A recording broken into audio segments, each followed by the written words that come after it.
Welcome to the Tipping Point Show. I'm Jimmy Evans. You're going to want to stay tuned for the show today because I've got Rick Renner joining me to talk about his new book, and it's fascinating. Also, in the subscriber-only portion at the end of the show, I'm talking to Brian Schrager, our correspondent in Israel, and we're talking about the 6 Israeli hostages, Hamas hostages, that were just murdered, including an Israeli American. It has caused upheaval politically in Israel, a firestorm of controversy around the world, and it just makes a bad situation even worse. We're going to be talking about what's happening right now in Israel regarding those things. And I'm going to be introducing Rick Renner here in just a minute. Before I do that, let me talk about our Tipping Point Conference just coming up in just a few weeks on September 20th and 21st at Fellowship Church.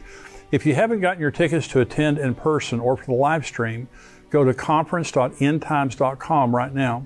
We have a great lineup of top prophecy teachers in the world. I'll be bringing a keynote message on Friday night, and we're going to have a time of corporate prayer to end Friday night as we pray together for America, our elections, Israel, and everyone who's attending or watching online. We're going to have a special time of prayer for you. You know, we just need to come together right now and pray for America, pray for the soul of America, but also pray for these critical elections that are happening. We need to be praying for the nation of Israel like never before. And I know everyone that's coming there, you've got issues in your own life. People watching online, you've got issues in your lives, and corporate prayer is powerful. There's something that happens when God's people come together and we pray. And you know something, there is so much tension and stress in people's lives right now concerning what's happening in the world, what's occurring in Israel, the elections, all those kinds of things. And rather than worry about it or just talk about it, we're going to come together and we're going to trust God. The last 10 minutes or 15 minutes of the service on Friday night, beginning our conference, we're going to have a time of prayer. This is an opportunity to be thousands of people. We'll have probably around 2,500 people in person there, as well as, you know, a lot of people watching online. And so we're all going to come together. We're going to join our faith and trust God for miracles in America and Israel and also in each one of our lives. I'm going to be praying for God to do a miracle in your life, and I'm going to be leading that time of prayer. It's going to be a powerful time, and I hope you'll go right now to conference.endtimes.com and get your tickets. And by the way, we have speakers all day Saturday also, top speakers, Jonathan Cahn, Max Lucado, Ed Young, Billy Crone, Mark Hitchcock, Lee Cummings. It's going to be a powerful day. Plus, we have our panel at the end of that day, Saturday, where we answer questions from those who are attending and from people watching online. So it's going to be a great time. Right now, I want to introduce a very special guest who has been on the show before. Rick Renner is a highly respected Bible teacher and leader in the international Christian community. He's the author of a long list of books that have sold millions of copies around the world in many languages. His understanding of the Greek language and biblical history opens up the scriptures in a unique way. Rick is the overseer of the Good News Association of Churches. He's the founder of the Moscow Good News Church, and he's also the president of the Good News Channel, the largest Russian-speaking Christian satellite network in the world. He's joining me today to talk about his new book. This is it right here. It's Fallen Angels, Giants, Monsters, and the World Before the Flood. The subtitle is How the Events of Noah's Ark and the Flood are Relevant to the End of the Age. This is a fascinating book, and I can't wait to talk to Rick about it. Rick, thank you for joining me today. I'm so glad to be with you. You're one of my favorite Bible teachers in the world. Now, Karen isn't here today, but she loves you guys. Well, tell her I said thank you. I will do that. We've been following you for many, many years. Fallen Angels, Giants, Monsters, in the World Before the Flood. It's a fascinating book, and I want everybody to see how thick this is. It is so well researched, lots of pictures and all kinds of charts and things in here. I loved reading this book, and so thanks for writing it. First well, of all. You're very welcome. Thank you. And so why did you write the book? I know you said in your book that you wanted to write it for a long time. Why did you write it now? Well, probably 20 years ago, I saw a video that showed what was reputedly the ruins of Noah's Ark, and I was a real skeptic. I did not believe it. So I decided to study it, and I studied and studied and studied and became convinced that it really might be the ruins of Noah's Ark. So I found who was the #1 Ark researcher still alive in the world today, and I began to develop a relationship with him and made an appointment, flew to the mountains of Ararat with my whole team, And Jimmy, I was quite surprised. I really believe the ruins of Noah's Ark are laying in the lower mountains of Ararat. Now, they're not on Mount Ararat. Right. And the Bible doesn't say that. Right. It says it came to rest in the mountains of Ararat. And there's a lower mountain which is called Mount Judy. And on the lower part of that mountain really is a huge ship-shaped object which is exactly 300 cubits long. And when I went there and really examined it, and the best way to see it is from the view of a drone, because when you see the drone footage, you have no doubt this is a ship in the mountains of Ararat. How would you get a ship up in the mountains? Well, and I said to the Ark researcher, are you sure it's Noah's Ark? And he said, well, do you know any other Ark that should be in the mountains of Ararat? Yeah. But you know, we've crawled all over it. And if you go down in the valley below, there are massive drogue stones. Do you know what a drogue stone is? No. Well, it looks like an anchor. But these were the stones which were hung from the sides of a ship. And they found stones like this in the Mediterranean, the Nile. But these are massive. And they have found 26 of them. Good. And if you follow the route of those stones, you can see that as the boat began to slow down, Noah and his boys began to cut those stones. And you can follow them almost like breadcrumbs exactly to see how the ship turned and went up into what today is called Mount Judy, which is right on the border of Iran. In fact, from where the Ark is, you can just look right up at the watchtowers, the guard towers that guard the border between Iran and Turkey. Wow. And in fact, if you go to the top, which in ancient times was called the place of the landing. Isn't that amazing? That's amazing. And if you film with your cameras going in that direction, those guards will point their guns at you to tell you to turn your cameras around. I'm sure glad the Ark's on this side and not the other side. Yeah, it's right on this side. Yeah. And it's just amazing. So when I went there with my team, I said, you know what? It's not enough just to film programs about this. I need to write a book about this. Why did God send the flood? What was it really about? And wow, when you look at the first 10 chapters of the book of Genesis, those chapters are amazing. Amazing. It really sets up the rest of the Bible. It does. And we're talking, this show, by the way, is not about Noah's Ark.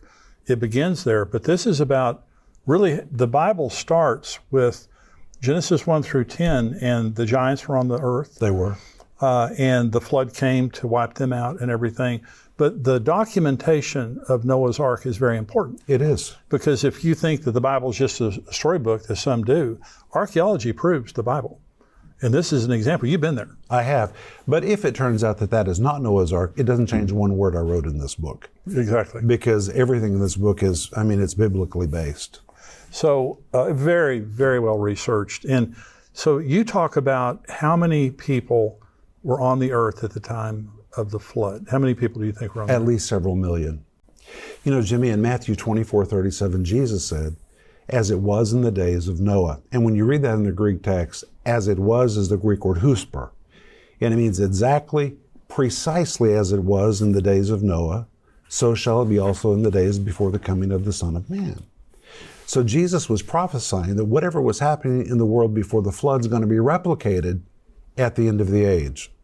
So if we want to know what's going to happen between now and the end of the age, we have to turn around to see what was happening before the flood. Well, that really piqued my interest.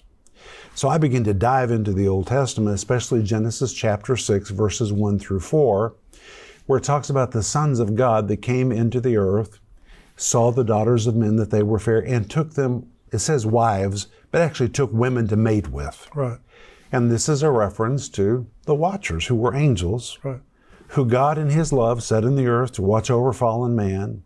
And those watchers did the unthinkable. They violated the boundaries which God gave them, descended into the atmosphere. And you can imagine when those celestial beings came into the earth, it must have looked like a pantheon of the gods. Absolutely. Had come into the earth's atmosphere. Yeah. And the people availed themselves. And by the way, that is the root of all mythology. That's right. It all starts in Genesis chapter 6. And you go back into mythology, and there was a basis of reality in that. In fact, Genesis 6 says these were the men of renown.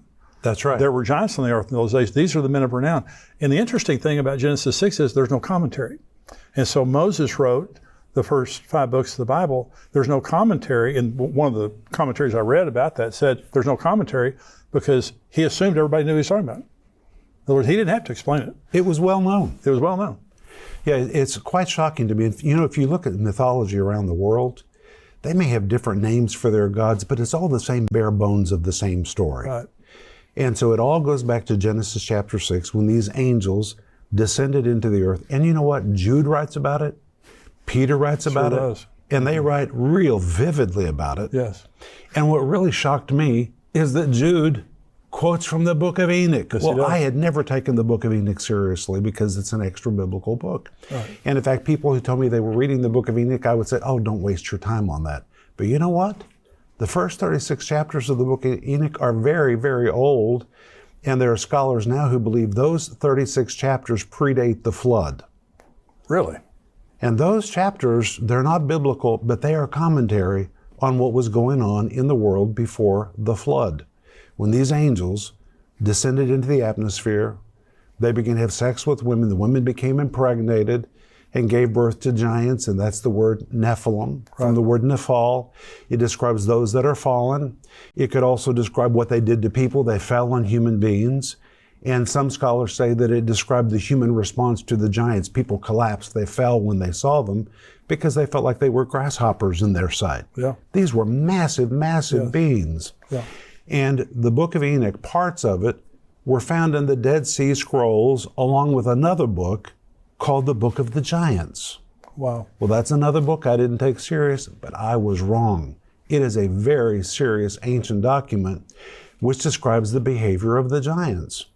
And the giants were cannibals. They ate flesh, they drank blood, and that explains why.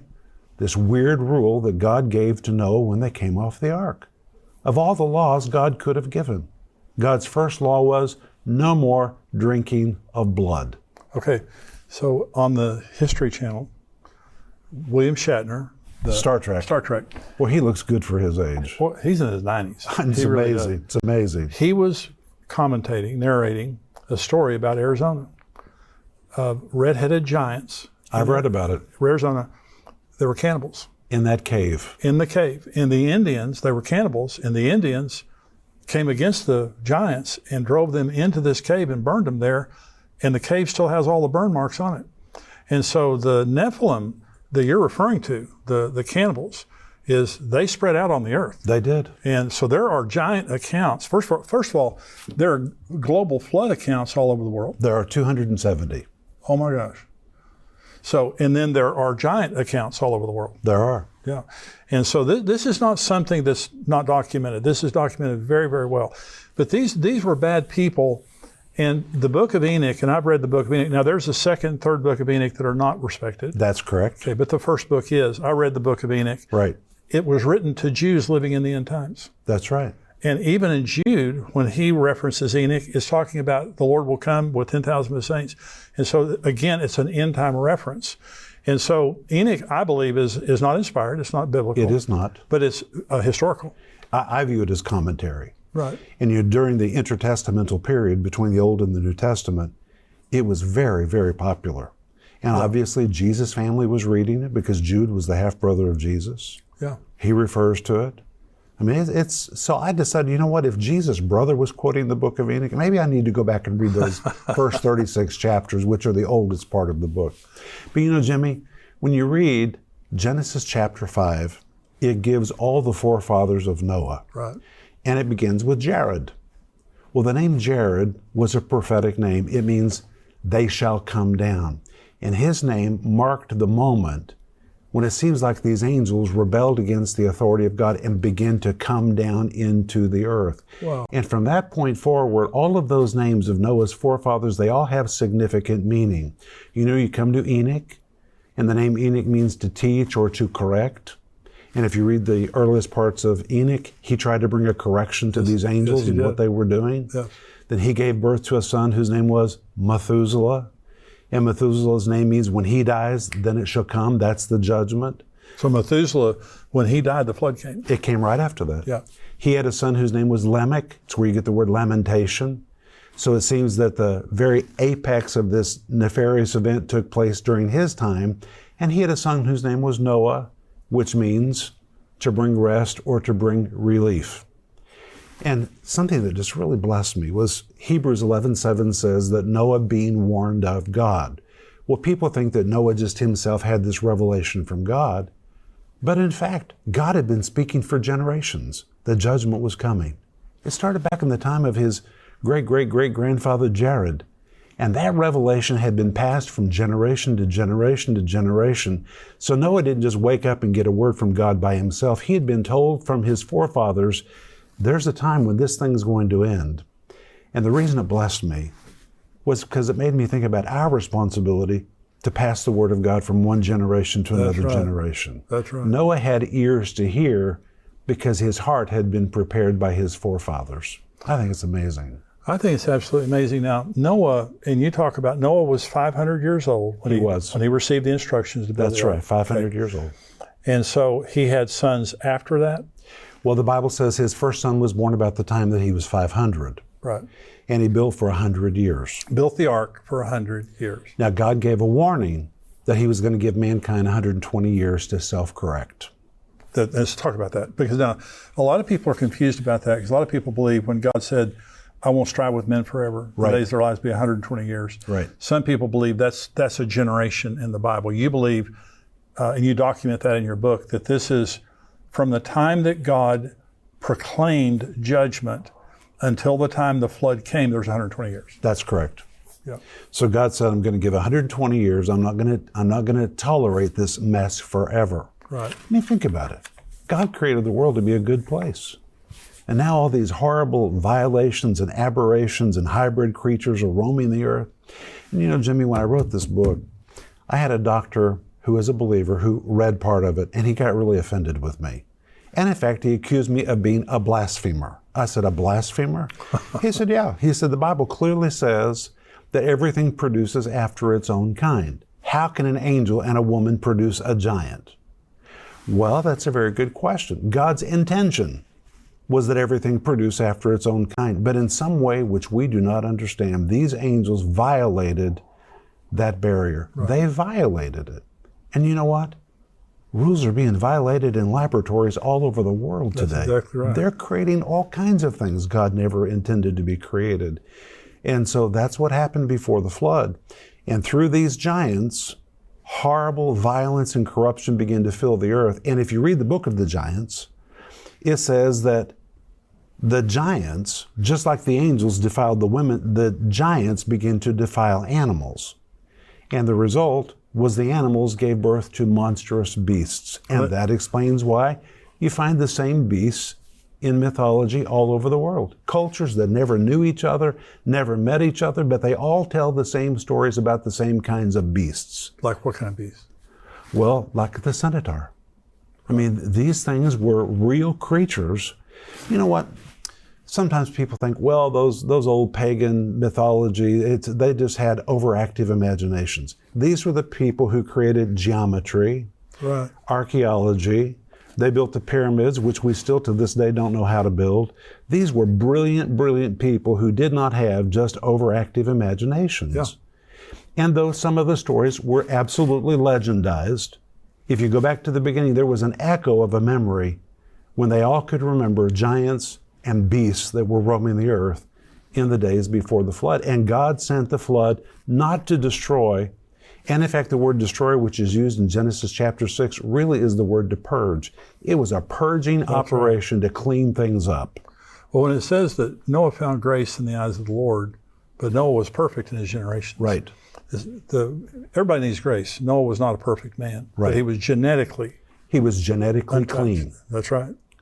And think about the patience of God. He waited until there was only one family that was left unblemished. And you talk in your book, and it's such a great area of your book. You talk about the patience of God. It's amazing. When I read it in your book, I had never thought about that, but he is so extremely patient. He is not in a rush to judge anybody. Right.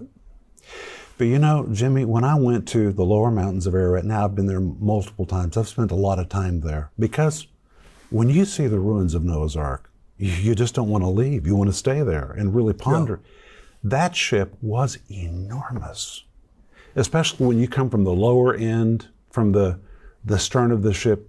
It is so enormous that it's overwhelming. And the edge of the ship is so well preserved that you can follow the sides of the ship all the way up to the very bow of the ship, and the bow of the ship is pointed. Now, some people today speculate that it was like a big barge. It was not. It was exactly the shape of an ancient ship. Wow. And they have done core drilling into the sides of it now. They've pulled out animal things. They've pulled out actually human things from the inside of it. They've done all kinds of scans, ERT scans, ground penetrating radar. And you can now see right angles. You can see rooms, 3 levels. And the very most recent analysis shows a central corridor that goes right through the center of the ship. And a part of it is still vacated. Is that amazing? It's amazing, totally amazing. But it landed higher. It landed up on the border of what today is Iran. That up high was called the place of the landing. And then over all these years, it's come down the side of the mountain because that's a mud field. And in fact, when you go there today, I said to my wife, be sure to wear shoes that you can ruin because you are going to ruin your shoes. It's mud from the flood. And that boat literally came down the side of that mountain and finally came to rest where it is today. You say in your book here, this is chapter 5, what ancient sources said about fallen angels and giants, and you go into Clement of Rome, Josephus, Irenaeus, Athenagoras, Tertullian, all of them wrote about it. Yeah. They wrote about the ark, they wrote about the giants, they wrote about the angels metamorphosing, taking on a different form so they could have sex with women. Yeah. You know, when you read about it, all these ancient voices wrote in unison about the same event. And it was firmly believed until the time of Augustine. And during the time of Augustine, they were trying to throw off all the supernatural entanglements of paganism. And so Augustine brought a new doctrine that the sons of men were the seed of Seth. And that's where the Sethite theory began. And it's impossible that it's the seed of Seth. Why would the seed of Seth, the sons of God, that's what he said, why would they suddenly begin to produce giants? They would not.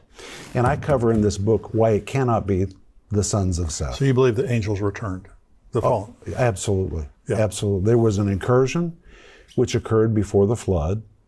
And the Bible tells us those angels, we read this in Peter and in Jude, God has put into prison. Now this is amazing. The word that is used there in Peter is the word Tartarus. The word Tartarus is borrowed from mythology. Wow. It's an underground abyss where rebellious spirits are held. And Peter says they're going to be held there until the day of judgment. And guess what? The word judgment in Greek is the word crisis. That's literally the word. Wow. Which means for those angels, it will be the greatest crisis imaginable. Jude writes about it, says they've been imprisoned, they've been incarcerated. But it appears there was a second incursion after the flood. Now, I say it appears because the Bible doesn't explicitly tell us that, but there was the appearance of giants again after the flood. It happened again. Now here's my question for you. Okay. Jesus said whatever was happening before the flood is going to be replicated again at the end of the age. Well, this is something, and I've had several guests on to talk about that, the hybrid race. Right. So I'll answer it and I'll throw it back to you. The UFO phenomenon is very real. It is. And it's been documented. Dr. Hugh Ross, who is an astrophysicist and a very strong Christian, proves just physically it would be impossible. Intergalactic travel is impossible. He said you could never take a physical spaceship through all of the dust in the universe. It could never make it here. These are not intergalactic, they're interdimensional. They're interdimensional, that's right. And so when people are abducted, and this has been going on for centuries, and cultures all over the world, no believers are abducted. It's only unbelievers. And many of them go through sexual experimentation. And this is Dr. John Mack, who is a psychiatrist with Harvard University. He wrote a book on it called Abducted, and he was scorned by his peers for doing that. And he said, after meeting with people who are abducted, I'm convinced they're not mentally ill, that they're actually recounting an actual experience that they had, because it's the same experience over and over. They don't want attention. They don't have any other manifestations of mental instability or whatever.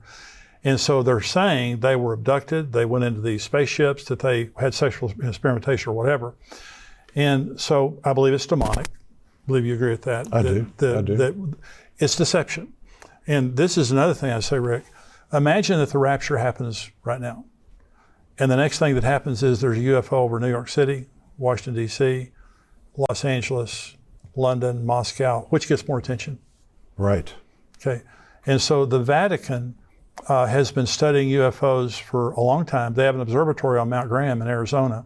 They have a infrared telescope called Lucifer that they're watching something come. This is what they're saying. Tom Horn, late Tom Horn, was a guest on my show, and he wrote a book on this. And they said, we're watching something come. And when it comes, we're prepared to change our theology. And they may be baptizing us rather than us baptizing them. And so, and on Mount Graham, and Tom writes about this in his book, he was there with the Jesuits who run Mount Graham, and they talk about all the UFOs. They're always seeing all these UFOs up there. Well, there are more people in Europe that believe in UFOs than God. The UFO phenomenon, because of movies, beginning with The Close Encounters of the Third Kind, all these different movies, and the movies today are so realistic that people are conditioned. They are. And so I believe that the hybrids very well could be either the offspring of the sexual experimentation that the demons have been doing with people. You go right back to fallen angels. And, yeah, you do. So I don't know if they're here among us. I don't know if they're going to show up. L.A. Marzulli was on the show. Don't you like him? I love him. He's fascinating. And he said what he believes, and I believe that Billy Crone also said the same thing. They believe when we go up, they come down. That when the rapture happens, they're coming down. Well, you use the word abduction. Well, if you go to Genesis 6, it says that the sons of God took wives of all that they chose. I think they were like abductions. And that's when that mingling of seed began to take place. And it seems to me, in Luke 21:11, Jesus made a statement which scholars have not known how to interpret. Greek translators have never translated correctly because it is so strange. And Jesus said, in addition to earthquakes and wars and famines and all these things, there'll be great signs from the heavens and fearful sights. Well, when you read that in the Greek text, there's a little preposition apo, which means from, but the way that it is used in the text literally means there will be the great or multiple appearances of things descending from the heavens. There you go. That's literally what it says. And then it says fearful sights. The Greek word phobotron, which is the derivative of phobos, which means fear, but when the word phobos becomes phobotron, that word was only used one way, and anybody who's really an expert in Greek knows this. But the translators didn't know what to do with it because it is the Greek word for monsters. It is the word monsters. So if you take those two statements together, Jesus said at the very end of the age, there will be great, and the Greek here refers to a multiplicity of experiences, things descending apo directly from the heavens, and connected with that, there will be the appearance of monsters. And of course, translators haven't known what to do with that. But we're really living in the day when people are seeing things come out of the heavens. And by the way, we're already seeing monstrous things. Yes. And I don't want to offend anybody, but you know what? We're living in a day when just go walk through the mall or the airport, you don't know who you're looking at. I mean, it's like we're living in a world of monsters. Yeah. People that have altered their bodies, the world before the flood was a trans world. When all these hybrid creatures were being created, and now we have transhumanism, which you guys cover so well in your conferences. Big issue. We've got transgenderism. Trans is the big word. Yeah. And you know what? Nutty has only begun. It's going to get more bizarre as we come to the end of the age. And I want to say a word about the rapture. Okay. In 1 Thessalonians chapter 4, Paul talks about the rapture. And people say, oh, the word rapture is not in the Bible. No, it's not. The word rapture is from the Vulgate translation, translated by Jerome, from the Greek word harpazo. Right. But the word harpazo means to seize. But the way that word harpazo is used, it always means to snatch out of danger just in the nick of time. It is always a rescue operation, which implies the rapture of the church may occur in a very dark moment. So you're pre-trib. I'm pre-trib. So you believe that Jesus is going to come for the church before the tribulation begins? I do, but I believe it might get so dark Yeah. The people might feel like they're in the tribulation. And that honestly is an encouraging word, because we get a lot of people that are just very discouraged. It's overwhelming. It is. You look at Israel, you look at America, you look at the world and what's happening in the world. Right. And it's Jesus said that there would be distress upon the earth with perplexity. That's right. And perplexity, I don't know what the Greek word is, but it means there's no answer. Right. You just can't find the answer. And that's what's happening in the world. The problems that we have, there's just no answers. And they just keep getting worse. And I don't, when I studied about the rapture and about the end times when I was in my 20s and 30s, I got saved in 1973. So it was Pollyanna compared to the day. And David Wilkerson in 1983, I was in college. 1973, I was in college, and he came out with a book called The Vision. I remember when it came out, people laughed at that book. Yes, and we had a Bible study, and someone brought in a cassette tape back in the days of cassette tapes and played his sermon on the vision. Well, first of all, it scared you to death. He talked about sex on TV, homosexuals on TV. People said, "Oh, that'll never happen." He really took a lot of heat. I mean, when he said it, well, first of all, it was so credible. I mean, it just was anointed the way he did it. It was. Well, it's come true. Yeah, every word of that vision has come true. Every word. We thought it was going to happen in 5 or 10 years. He said there'll be R-rated movies on primetime TV, and I thought, that could never happen. Well, it happened. It is. And a lot more. It has. So it was, what we're seeing today is the world of the end. And your book does such a fantastic job of, your subtitle here, how the events of Noah's Ark and the flood are relevant to the end of the age. The more I read the Bible, the more I realize it all goes back to Genesis. The Michael Heiser, we were talking about him earlier, Dr. Michael Heiser, he passed away, but he wrote a book called Reversing Hermon. Now, Hermon means oath. And Enoch talks about the angels that came down on Mount Hermon. Now, in Greek mythology, it's on Mount Olympus. It all happens on a mountain, but it starts on Hermon. Starts on Hermon. And they made an oath. The fallen angels made an oath. 200 of them. 200. Well, and that talks about the second incursion. You could have one incursion, you had plenty of angels, and they made an oath on Mount Hermon to populate the earth with human women. Now, the interesting thing is, when the children of Israel came into the promised land, and they said, we're like grasshoppers in comparison to these people, it was at the base of Mount Hermon. I mean, Israel is at the base of Mount Hermon. And so they're coming into the land around Mount Hermon, and they're seeing the Nephilim, they're seeing all these people. It terrified them. David killed Goliath. He was one of them. He was. And all of them. So the Bible, so what we're talking about on the show today is not something that happened back around Noah's day.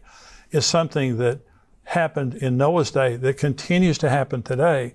And exactly like you said, as it was in the days of Noah, that was a very important time, it's going to be happening again. Now you have violence. We have a world of violence. You have immorality. They had world population boom. World population boom. They had evil continually in the heart of man. Oh my goodness, the section I did on that in this book about how evil today, all kinds of new inventions of evil, sex toys, sex robots. Right. I mean, what man has done, I mean, we're violating so many things in the same way there were violations before the flood. It's off the charts. So we're going to come back next week. Rick, you're going to join me again next week.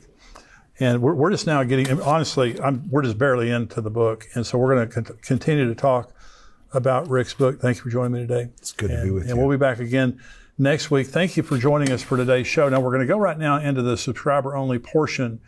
And I'm talking to Brian Schrager, our correspondent in Israel.